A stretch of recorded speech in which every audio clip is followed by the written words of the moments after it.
Gina, you Okay. know that. Yeah. I'm starting to record. Erev Tov. Welcome everyone. Good evening. Good evening here in Israel. Good afternoon to those who are in New York, and good morning to those who are in California. What a special treat to be learning together. I have to be honest. I have to be honest that when I chose this topic of Jewish ethics, I was so naive. Sue turned to me about 6 months ago, and I thought to myself, oh, what a wonderful topic to discuss with women around a table. Because after a long day of work at 8:30 at night, we need something that we can talk about. And here we are on Zoom, many of us not back to work, many of us in all kinds of situations. So this is our reality for now. We will manage the best we can. I'm grateful that we have the technology that allows us to continue to learn together, but it doesn't take the place of students. It doesn't take the place of our discussion, everyone sharing and commenting. Unfortunately, I'm going to have to mute everyone's microphone just because people find it very disturbing when someone gets a phone call in the background or someone's dog begins to bark. But I do want you to feel comfortable to unmute yourself and make a comment or ask a question. That's very important. And specifically, these night classes were chosen under the idea that these would be discussion classes and not just source-based or frontal lectures, but rather classes that have to do with discussion that people should feel free to participate. Our topic tonight is self-care. And I have to admit that the reason I chose it is because I think it's a very, very relevant issue specifically now when we're talking about COVID-19, when we're talking about Corona. And I think it's very important to deal with it. And I think it's important because we are taught in Judaism that one of the things that we value so much is giving and gmilut chasadim, kindness towards our fellow man. And we grew up, all of us, on stories about great Jewish people that they gave and gave and gave. And to us, to our ears, self-care sounds selfish. That's what it sounds. And therefore, I wanted to actually look at the Jewish sources. And perhaps by the end of the shiur, maybe I will have convinced you that Yahadut has a very interesting perspective on this. And we should understand that Yahadut does see a place for the individual and also recognize the importance of taking care of ourselves. I'll just share that, and I assume that this is a problem that many of you are facing, that on Rosh Hashanah, before Rosh Hashanah, a friend called me. She wanted to have me over for a meal. She ensured me that we would be sitting outside. And I said to her, no, thank you. We're not going anywhere for Rosh Hashanah. We're staying home. And she was insulted. She was upset. And I heard it in her voice. And I knew she was upset because the following day, she sent me a message again saying, perhaps, Gina, you will reconsider. And the truth was, I thought to myself, is there something wrong with me in that I am choosing to keep, in this case, safe, what I felt was safe, by staying home on Rosh Hashanah. And my friend is so upset, she's so insulted that I wouldn't accept the invitation. And I'm sure other people have been in similar situations, if not that exact situation, similar situations during this time. In the sense that when we've chosen to put ourselves first, someone else perhaps makes us feel bad for doing that, for choosing self-care. At the top of the page, I actually opened with a quote by Hillel Hazaken, Hillel the elder. If I am not for myself, who will be for me? And we're going to look at that verse a little bit more in depth soon.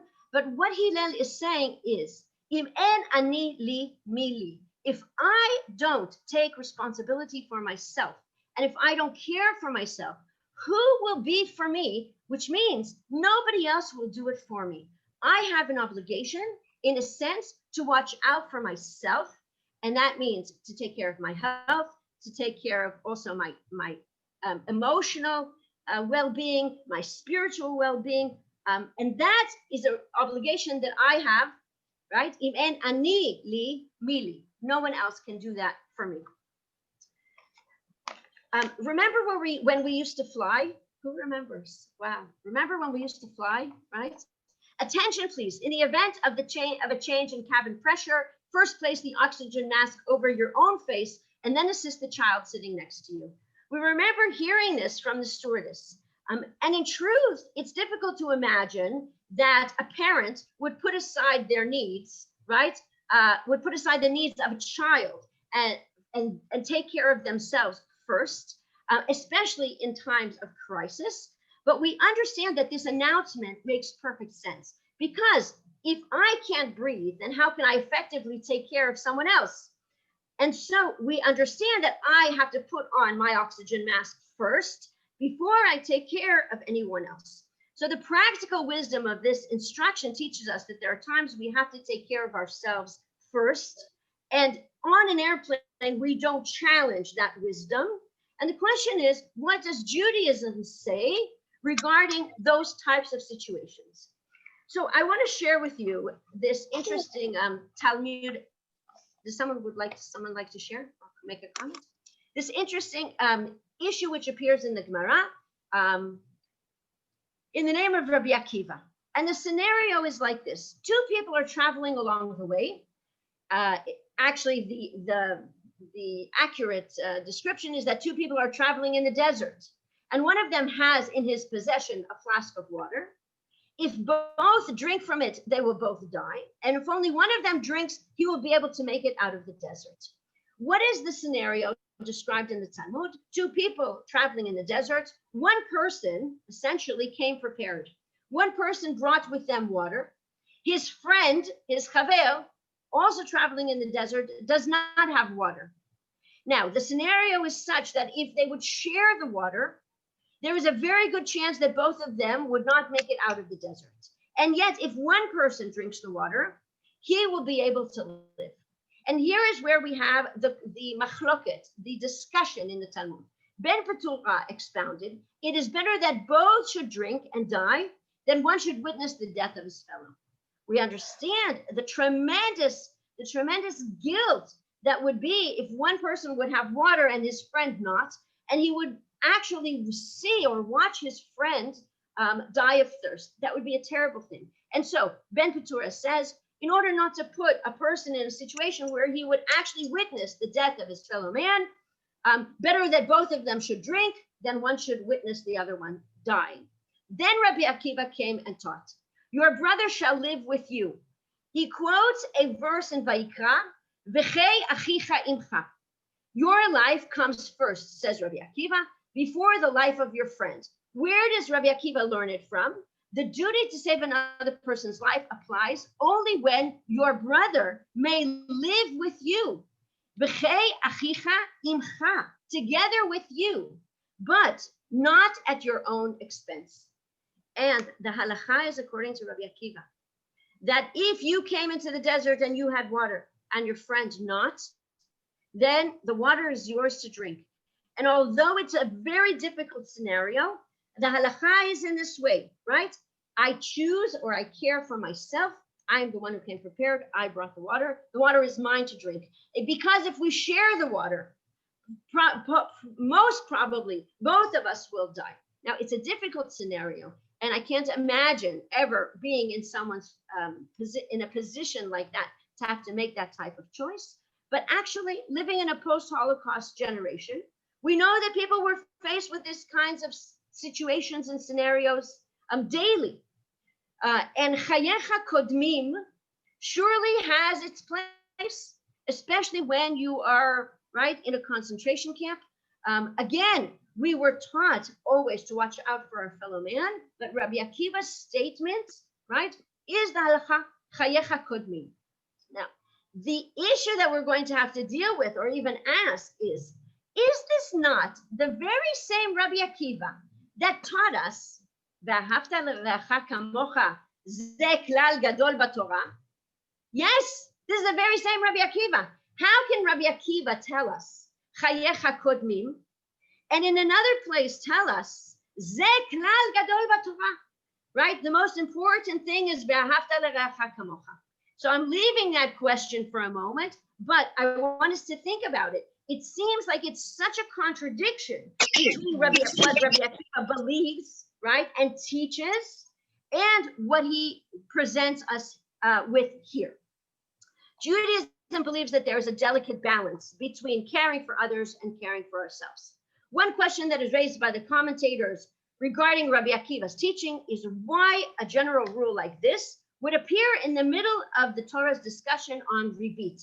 It's fascinating that this is where the scenario appears in a discussion regarding the laws of interest. Why would Rabbi Akiva's scenario appear here? And one of the answers which is suggested is that it comes to teach us that a person who does not have enough money for his own needs should not feel an obligation to lend money to his friend who is in need. Meaning, the reason Rabbi Akiva mentions this scenario about two people in the desert, specifically now, is in connection to the laws of interest. And he says, if you don't have enough money for yourself, don't feel obligated to loan a friend money. Chayecha kodmim is not just in very extreme scenarios of people walking in the desert with only one flask of water. Chayecha kodmim applies also to other situations, in this case, financial, in which my obligation is to take care of myself before I lend money to someone or prepare a loan to someone else. Now, with regard to giving of tzedakah, this is it's a very interesting and even debatable discussion, right? What are the levels of tzedakah? Where do we draw the line? In Sefer Dvarim, chapter 15, it explores the mitzvah of providing for the poor. And the Torah gives an interesting message, and actually the two psukim seem to contradict. At first, the Torah says, "Efes ki lo yeh becha evyon." As long as the Israelites observe God's commandments to take care of the poor, there shall be no needy among you. Efes ki lo yeh becha evyon. But then, 7 verses later, the Torah says, כי לא יחדל אביון מקרב הארץ, על כן אנוכי מצווך לאמור, פתוח תפתח את ידך, לאחיך לענייך ולאביונך בארצך. Then the Torah says, I command you, there will never cease to be needy people. That's the reality. There will always be poor people. That's why I command you, patuach tiftach et yadcha. Open, right? In English, it will say, surely open. Open your hand, right? To your brother who is in need. And the commentators then ask, isn't there a contradiction here? How can it say there shall be no needy among you? And then a few verses later say, make sure to give, right, to your brother when he is in need. So which one is it? And here the rabbis pay attention to the singular which appears in the pasuk. It says, "Ki lo yeh becha evyon." There shall be no needy among you, and the word "you" becha is in the singular. And the rabbis understood it in this way: there shall not be in you a destitute person. In other words, the Torah commands us to avoid our own poverty. Rabbi Yehuda taught in the name of Rav. The verse says, "In you there shall be no destitute." It teaches us that your financial concerns take precedence over those of everyone else. Now, again, to hear something like this is perhaps shocking, especially that we've always been taught about how important it is to take care of others, to give tzedakah, to be people who are willing to loan money.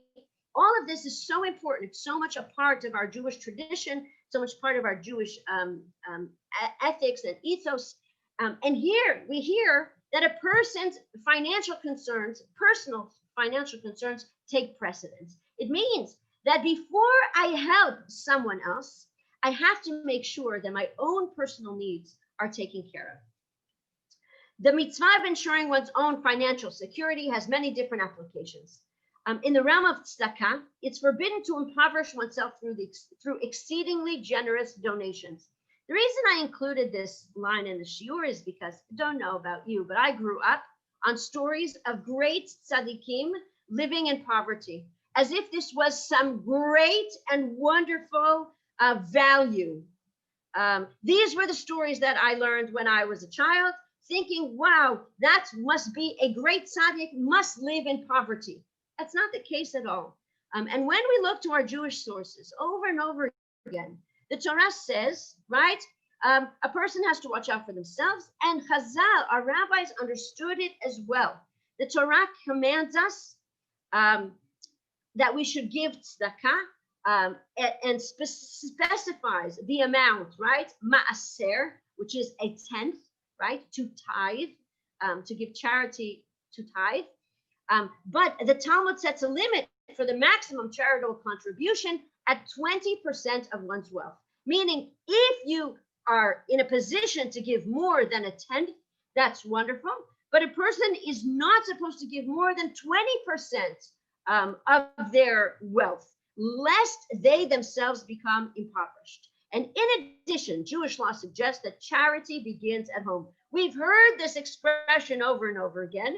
Now we have to understand its halachic ramifications. When we say charity begins at home, the Torah says the needy of your household come first.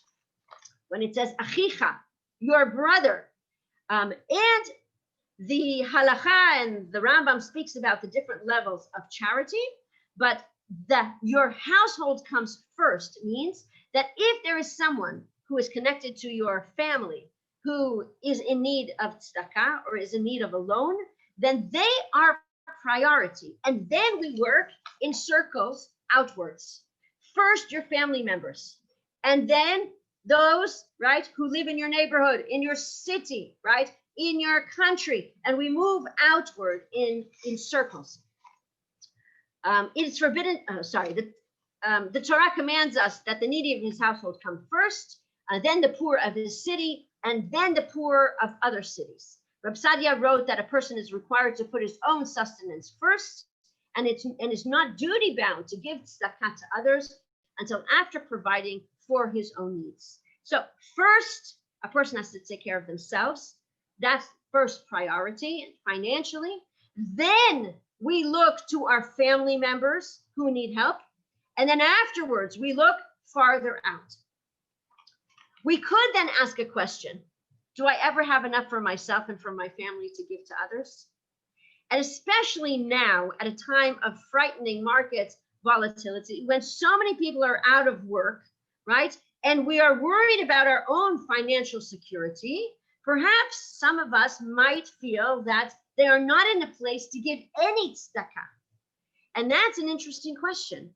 And I think we have to be honest with ourselves, right? Of course, it gives us security to know that there's something in the bank, or we've put away something for a rainy day, right? Those things are things that are important to us, but we have to be honest with ourselves in terms of what we need and how much we can afford, essentially, to give. I often say to my girls when they open up their closets and they say, I have nothing to wear, I say, don't ever say I have nothing to wear. Say, I'm not in the mood for this.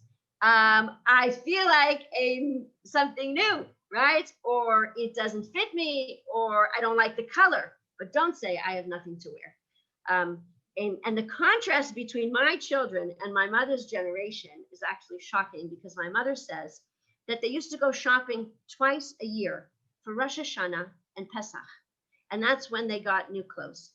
And the fact that to go clothes shopping has become a way to pass the time, right, is fascinating. But we live in a time of luxury, and let's be honest with ourselves, right? And this is one thing that this pandemic has most surely taught us about what we need and what we want. And so when it comes to giving tzedakah, let's be honest in terms of what our needs are as well. The Talmud offers a wonderful counterbalance to this message of self-concern. While Rav taught that your financial concerns take precedence over someone else, he continues with this caveat: but whoever establishes this as a way of life for himself will in the end come to poverty. And it doesn't mean that he actually will become poor, but it means that if you become so stingy that you never give, your life will be a poor life, literally, right? You will be impoverished in terms of the type of life you lead, right? Who was it? Uncle Scrooge, right? That counted his money all the time, right? The idea that we hold onto it or we hoard our wealth is the opposite extreme, and we don't ever want to become people like that. Rashi explains, a person who always fears for his own loss will throw off the yoke of gmilut chasadim and tzedakah, meaning even when we speak about our own financial concerns, we have to be honest. And we can't become people who never give tzedakah. When one feels exempt from the obligation to act charitably, he is doomed to an impoverished life. In fact, Yosef Karo, the 16th century legal codifier, writes that everyone is required to give tzedakah.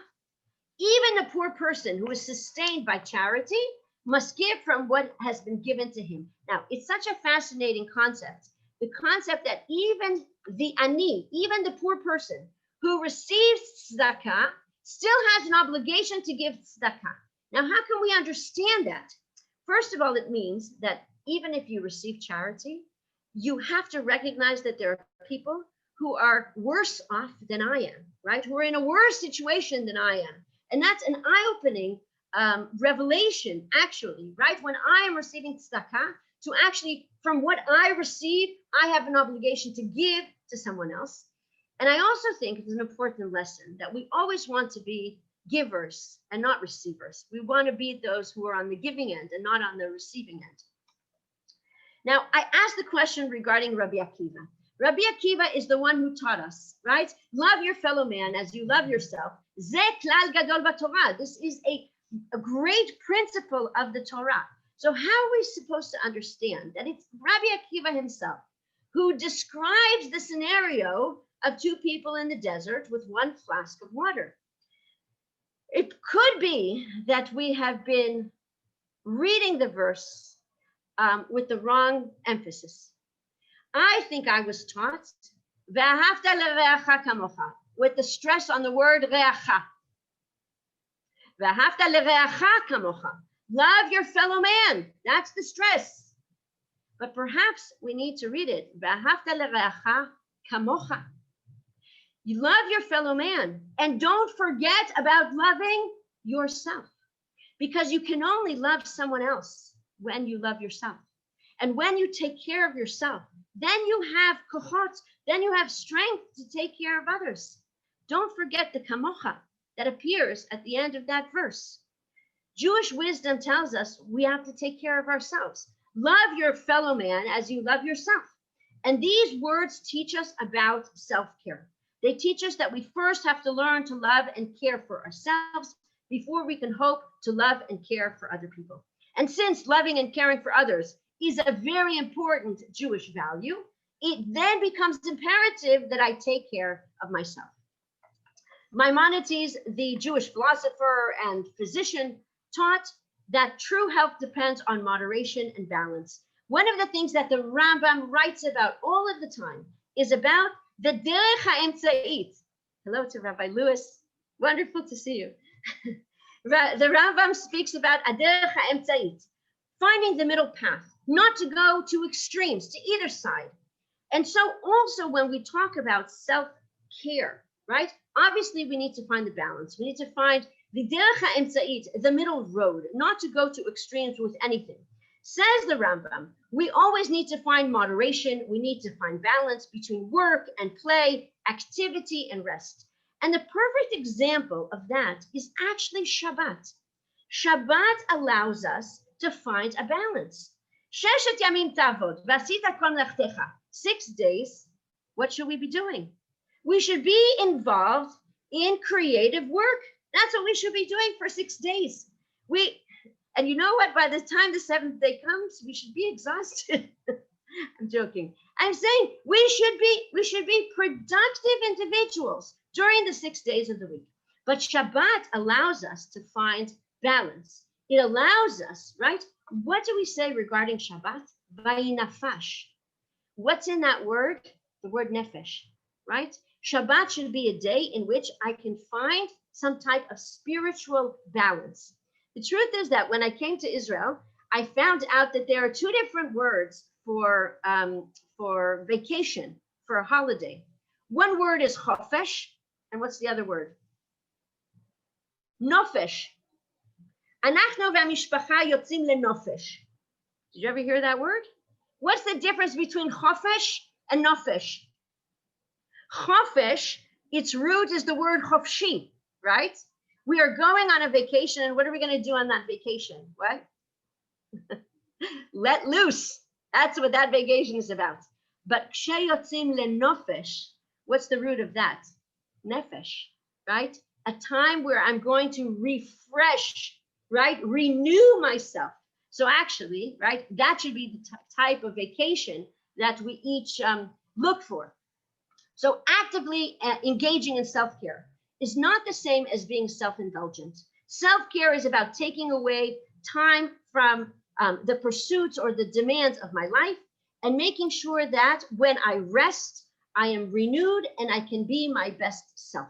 It's a process of creating ways for being in the moment, for feeling joy, gratitude. That's the concept of, right, self-care, that afterwards I feel truly refreshed.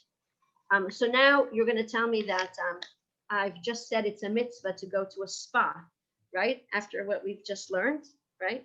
True? Yes? Yes, I got some thumbs up. Yafet, yafet. How do we balance? How do we balance taking care of our needs and taking care of the needs of others? And again, I said, Chayecha Kodmim, the statements of Rabbi Akiva, and then Ve'ahavta le'reacha kamocha ze klal gadol b'Torah.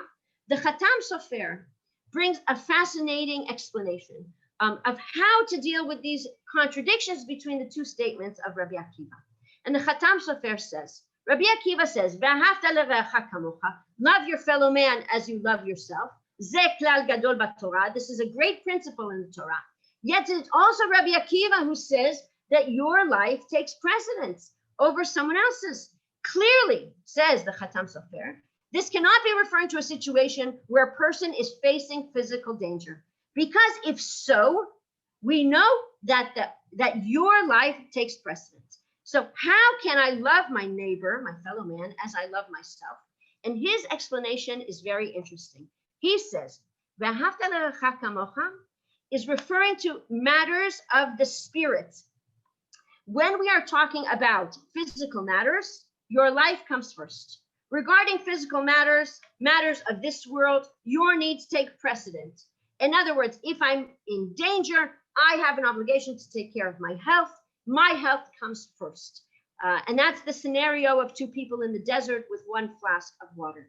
But the Khatam Sofer says, that's not the case when it comes to spiritual pursuits. For example, learning Torah. A person might say, I don't want to learn with that person as they bring my level down. I much prefer to learn by myself because then I can move ahead with the material I understand. That person, my study partner, brings me down. Says the Khatam Sofer, Ze klal gadol b'Torah. Let me explain something to you when it comes to spiritual pursuits. When you put the spiritual needs of your re'echa, of your fellow man before yours, you both benefit. Don't think that that person brings you down. The opposite. If you make time to learn with someone else, both of you benefit. Both of you will see how engaging in study together or in anything connected to spiritual pursuits, when we do those things together, both of us gain. So the Khatam Sofer's reading of this dilemma of understanding Rabbi Akiva, saying both things. He says, Rabbi Akiva's statement is true when it comes to our physical life. Chayecha kodmim. You put yourself first. But when it comes to spiritual pursuits, remember, Ve'ahavta le'reacha kamocha ze klal gadol b'Torah. Remember that when we learn with someone else, when we reach out to someone else, we are not hindering or keeping our spirituality at a lower level. The opposite. Both of us are in a place where we can grow. The Chatam Sofer concludes with this. Of course, such altruism is hardly in vain. The Torah emphasizes kamocha, by loving one's fellow and studying Torah with him, one benefits just as the other person does. The mitzvah of teaching Torah, both of you gain, and there is no neglect when it comes to matters of the spirits. Kamocha refers to the fact that both individuals gain when they learn Torah together, or when they engage in any kind of spiritual pursuits together.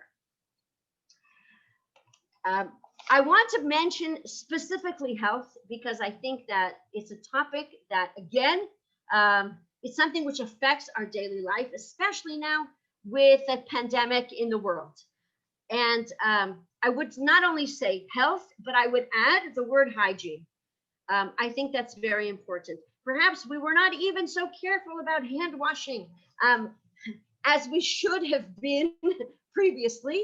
And now we are incredibly worried and concerned, and we are careful, makpidim, right, about keeping our hands clean and washing with soap as we should. So the Midrash tells a fascinating story with regard to Hillel. It says, Hillel the elder took leave of his students.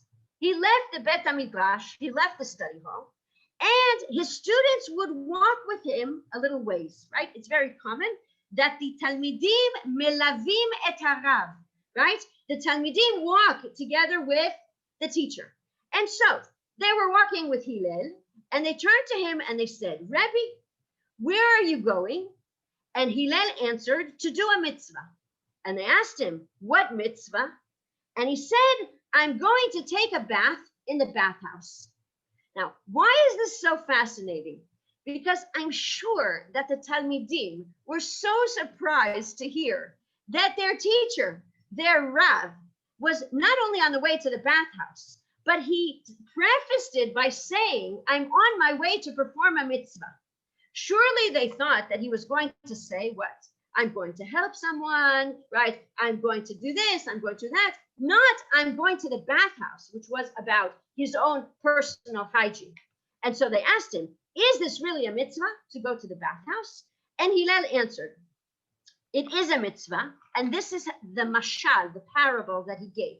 He said, there are statues erected to the kings that stand in the theaters and the circuses, and they are washed and scrubbed by those in charge. What is Hillel describing? During the time of the Romans, right, there were statues, there were, I guess, busts and statues of great leaders and great generals, right, in the town square. I'm sure in many places in Europe, those things still exist. And there are people who are hired by the municipality, by the city, to do what? To scrub those statues. Why? Not only do they get dirty, but the pigeons come and they poop all over those statues, right? So someone needs to keep them clean. Says Hillel, if someone is paid to wash the statues of these Roman governors and Roman leaders, how much more so do I have an obligation to take care of my body when I have been created, B'Tselem Elokim, when I've been created in the image of God. Hillel explains to his students that going to the bathhouse is indeed a mitzvah. Why is it a mitzvah?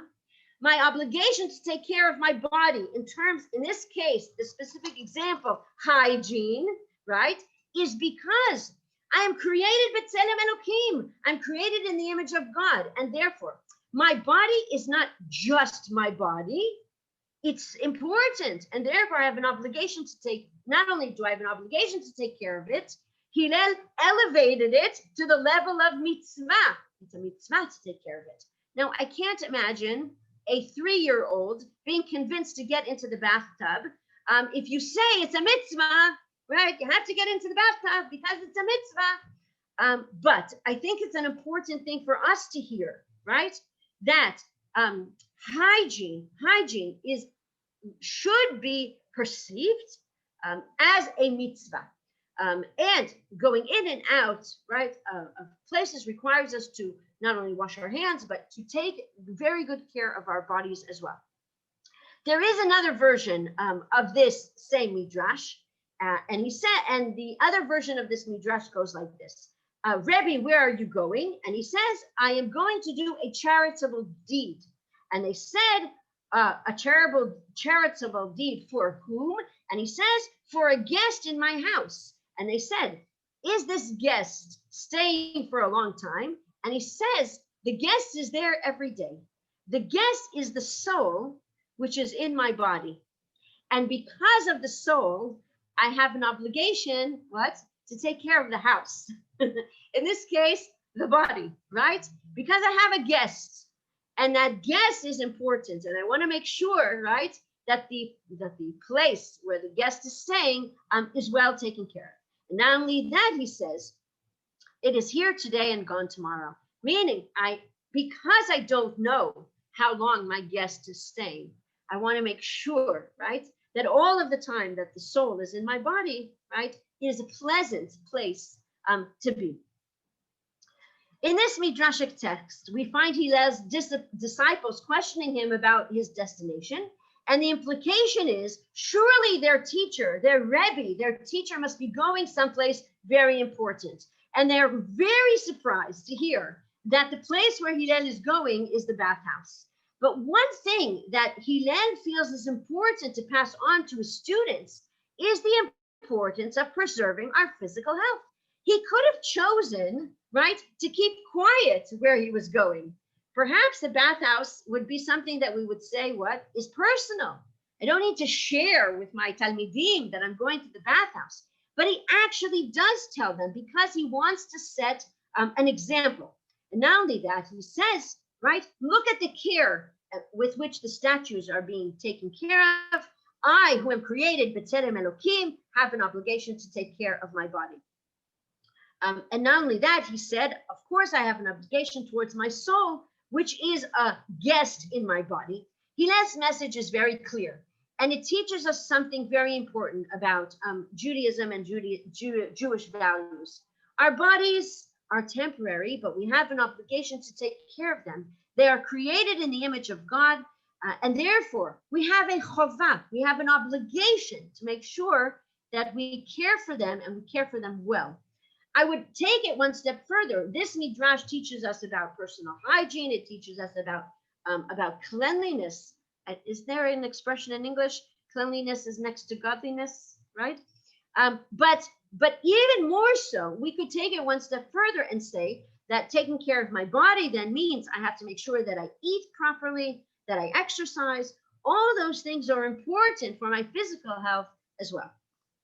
Hillel also teaches another important lesson between the lines of the story, and that is that he's able to disengage or disconnect from work, from study. He doesn't hesitate to say to his students that he's leaving the Bet Midrash to go to the bathhouse. He's stepping away from the study hall, demonstrating that he is able to disengage and take care of himself. And he shouldn't be embarrassed by it as well. Likewise, we should not feel guilty when we make the choice to spend time for ourselves or take time for ourselves, especially when that time, that self-care helps me then to appreciate my friends, my community more, because I've actually taken some time away or taken time for myself. Isn't the spa sounding better every minute? I opened with Im en ani li mili. This is a statement that Hillel himself makes. And he says, if I am not for myself, who will be for me? But the continuation is also important. Ukshani le'atzmi ma'ani. But, I am adding the word but, right? But if I am only for myself, and if I only care about myself and I don't care about anyone else, then what kind of person am I? And that is a selfish, perhaps spoiled person. So I think that Hillel is really teaching us about balance. A person cannot become completely self-involved as well, because that's very unpleasant. But he puts im en ani li mili at the beginning, right? Self-care is important so that I'm able to take care of others. And of course, the end of that Mishnah in Pirkei Avot is ve'im lo achshav imatai. And if I really want right, to take care of myself, if I want to be honest about, right, watching out for myself, then when is the time to do it? Now, not to procrastinate, right? Hillel knows that the nature of people is to say mañana. I will do it, what? Tomorrow. This is the nature of people. And Hillel understands that. And that's why he says, right, don't put off things which are important to you. A person should not consider himself as naturally being a person of merit. Rather, he has to work to acquire virtues. Therefore, Hillel teaches us, Im en ani li mili. What does that mean? It means that if I want to make any change in my life, I cannot depend on someone else to do it for me. I have to do it for myself. Interesting that people often say, oh, shame, why doesn't she fill in the blanks, right? Lose weight, quit smoking, exercise. I can fill it in with a million other things. It's not for us to say what he or she should do. It's a question of him en ani li mili.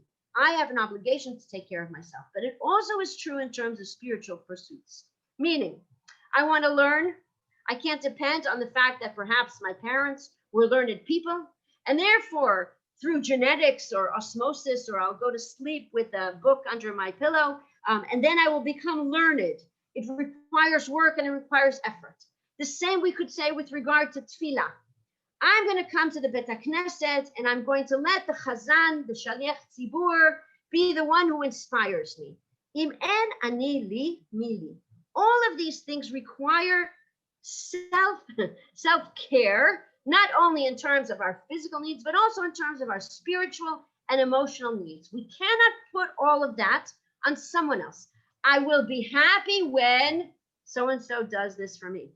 I will be spiritually uplifted when someone else, a person has to take charge as well. That is part of en anidi mili. Hillel teaches us that we have to be responsible for our own lives, because even though we have people in our lives who love us and care for us, I'm the only person living in my body, and I am the only person who recognizes, right, my needs. Self-care may sometimes sound like it's a selfish thing. I'm taking care of myself first, but actually we understand that it's an act of love. The words "V'ahavta le'reacha kamocha," and I stress the kamocha, begins with the words "v'ahavta," right? You have to love yourself, and therefore it's not selfish at all. And finally, the question of when is a good time to start taking care of myself? Well, it's not a question, because Hillel tells us, "Im lo achshav, eimatai." The answer is now. It's never too late to begin to love yourself enough to take good care of yourself. I just want to share a student of mine. She's a pediatrician, and her last birth had complications, and she was in the hospital. And she had fever, and they thought perhaps there was a infection. They ran a lot of tests, and then they said to her, everything is fine. And the doctor came to her bedside and had her chart and said, you're feeling fine. You could be dismissed. You could be discharged. Sorry. And she said, who said I'm feeling fine? And he said, your chart. And she said, I didn't say I'm feeling fine. As a matter of fact, I'm not. I'm not feeling fine. The fact that he put those words in her mouth, you're feeling fine, according to your chart, you can be discharged. Now, the truth is, she admitted to me that if she herself was not a physician, she probably wouldn't have had the guts to say, but I'm not feeling fine. She probably would have thought, well, if the doctor says I'm feeling fine, then I must be feeling fine, even when I'm not. But when she told me the story, I said, this is a really powerful message. The only person who knows whether or not we're feeling fine is us. And therefore, we have an obligation to ourselves to be honest in terms of how we are feeling. And that's important too. Don't let someone else tell you you are feeling fine when you're not, right? Be, in a sense, own it, right? And that's also important when it comes to self-care. Now, I added just a few things that I came across in terms of the things we're struggling with now. Self-care. during COVID-19. And I think these are good lessons and good messages for all of us. Wherever it is we are, whether we're in Israel or where we are somewhere else, I think we're all being challenged with the same challenges. Be gentle with yourself and with those around you. What does that mean? It means that these are stressful times. So be aware that because we are stressed, we may be reacting in perhaps more extreme ways than we would like to. But also recognize that all the people around us are also in a stressful situation. And their response may be because they are stressed. Therefore, we need to take a step back. We need to let up on ourselves, but also we need to be sensitive to the people around us, recognizing that they are also extremely stressed. Stay calm. Try to be a source of calm for your loved ones. I heard someone speaking about children during the pandemic. How do we make our children feel safe? And her answer was brilliant. She said, children look to you, to parents, to adults. And when they see that you're okay, they're okay. Therefore, the idea of setting a tone, right, of calm is very important. Limit your social media and your COVID-19 coverage. Don't read the news 24/7. It's not good for anyone. That's the truth. Choose one time a day in which you will look at the news or check. Don't spend all day looking at the news. It will make you crazy and it will not be good, not for you or for the people around you. Set a routine. Try in these crazy times to have some type of routine. In the first seger, in the first lockdown, nobody in my family got dressed. Spent all day in their pajamas. I said, "Chevre, ze lo tov." It was fun in the beginning, but we have to get dressed. We have to make a routine. This is important. And now, since we've been here for quite a while, we have to recognize that this is our new reality, right? And so we have to make some type of routine. That's important. Focus on controlling the things that you can. There's so many things in our life right now which we cannot control. And therefore, it makes us very anxious. And that's the truth. And so the best thing we can do is only concentrate on the things that we can, and the things which we cannot control, we let them go. But since I'm speaking, right, to this type of audience, I can say, this is where our trust in Hashem comes in. In the things that we cannot control, we have to say, it's in your hands. There's no other way to explain this craziness that's going on in the world. And therefore, sometimes we need to take a step back and say, HaKadosh Baruch Hu, I have trust, right? I don't understand what's going on, but I trust, right? That we'll be okay. Do not ignore your thoughts and feelings. If you're feeling anxious, if you're having a lousy day, it's okay to say, I'm feeling anxious, I'm afraid, I'm having a bad day. It's okay to vocalize. Sometimes it's actually very frustrating to meet people that always are happy and smiling and everything is beseder. It's not beseder. It's very, very difficult. It's okay. It's okay to verbalize it. It's okay to say it. Create and stick to healthy habits, exercise, good nutrition. Try to get out in the fresh air once a day. If you have a balcony, a porch, a garden, get some fresh air. I know lots of people are taking vitamin D because it's supposed to be good for the corona. Actually get some real vitamin D from the sun. All these things are good things. They're good for you. It's good for your mental health, for your physical health. Try to get outside. I said, find at least one thing to feel positive or grateful about every day. This is so true in terms of our Jewish tradition. Every morning we wake up and we say, Modani. We begin the day with thank you, right? Now, someone pointed out to me beautifully that grammatically, that doesn't make sense. It shouldn't be modeh ani. It should be ani modeh. But we don't want to start the day with the word I. We want to start the day with the word thanks, right? So every day we wake up, we say modeh ani. Be grateful for the things that we have. Count our blessings. figure out a way to help other people. Now, if it's just a phone call to a friend, someone who's been in quarantine, whatever it is we can do, when we reach out of ourselves towards others, it's also considered self-care. We feel so much better after reaching out. And remember, this is the new normal, but it's a temporary normal. We will go back, Bezrat Hashem, right? To a time and a place where we'll be sitting together, where we will take our masks off, right? Where we will not have to worry so much about social distancing. This too will pass, and we will return to our regular lives in the day ahead, Bezrat Hashem. So what is our conclusion? Our conclusion is that our Jewish sources really speak about the obligation, and we could even go as far as to say, in the words of Hillel HaZaken, the mitzvah, right, of taking care of ourselves. It's okay to put ourselves, our health first and foremost. It's okay to take care of ourselves. A person shouldn't feel bad, and a person shouldn't feel guilty in doing it. It's important. We spoke about also financial obligations. Make sure that you've taken care of yourself and your family before giving tzedakah. But we don't want to become people who only care about ourselves, who become self-obsessed. That's never pleasant. And so always, as we say in Judaism, it's about finding the balance.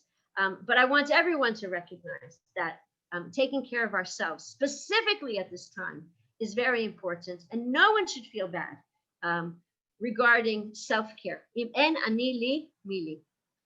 I welcome anyone who would like to open up their microphones, perhaps share or ask a question with pleasure.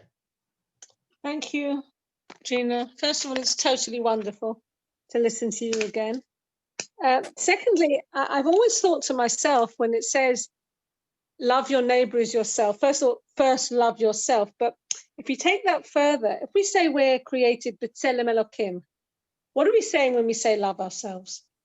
We're saying love that potential within us that is like Hashem. Because if you do not love yourself, everything comes from that. You have to love your godliness, love your potential, love your ability to reach that level. But I think it's all about balance, like with everything. When you were talking about with COVID, do you go to the friend? Don't you go? Do you expose yourself? Don't you expose yourself? When you were saying about just because they say it's okay, and this, unfortunately, we have this problem with the government. They can't even decide what's good. And this is the problem. When they say, okay, this shop is going to open on Sunday, does that necessarily mean that you have to do it? Because is it necessarily good for you? No, we don't know. Thank you, Alexa, for sharing. Thank you. I look forward to seeing you in 2 weeks' time, Bezrat Hashem. I hope we'll take care of all of the technical things, so it'll be easier when we come in next time. Yes, Loretta. Yeah, I just wanted to ask, that lovely list that you just read out to us, could you print it out and send it to us? Because I think that was really nice. I'd like to share that. It's in the source sheets. Loretta, because I haven't got it in front of me. That's why I asked. Okay. I'm sorry, I didn't get to print it out. It was great show. Thank you. Thank you. Thank you. I'm really touched to see mother and daughter sitting together and learning Torah. זה מחמם את הלב. כל הכבוד לכם. מקסים. Thank you, everyone, for joining. Thank you. Thank you to all those from far and near.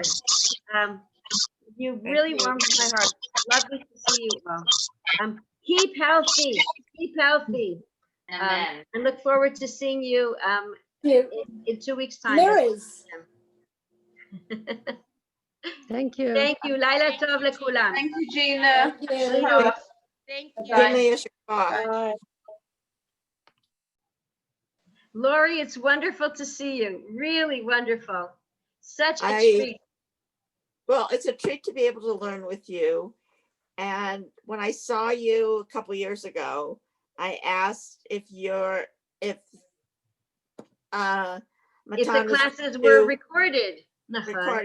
Yeah. like they are in Yerushalayim. And you said, I'll see about it. And it's really weird that it took the virus to make this possible. You're right. You're right.